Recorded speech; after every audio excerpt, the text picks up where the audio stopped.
ദൈവ തിരുനാമത്തിന് മഹത്വമുണ്ടാകട്ടെ. എല്ലാവർക്കും ഉദ്ധാന തിരുനാളിന്റെ എല്ലാ നന്മകളും നേരുന്നു.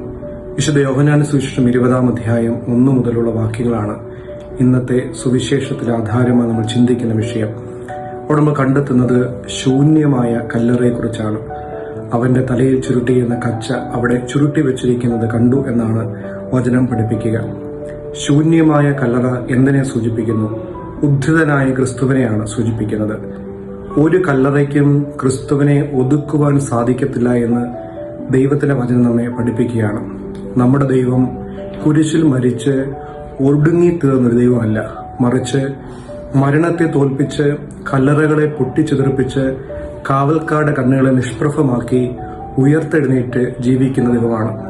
ഉദ്ധിതനായ ദൈവത്തെയാണ് നാം ആരാധിക്കുന്നതും ഉദ്ധിതനായ ദൈവത്തെ നമ്മൾ സ്നേഹിക്കുന്നതും. എല്ലാ യുവജനങ്ങൾക്കും ഉദ്ധിതനായ ക്രിസ്തുവിന്റെ വലിയ സ്നേഹവും സമാധാനവും സ്വർഗീയമായ ആനന്ദവും ഉണ്ടാകട്ടെ. ഉദ്ധിതനായ ക്രിസ്തു നിങ്ങളെല്ലാവരെയും സമൃദ്ധമായി അനുഗ്രഹിക്കട്ടെ.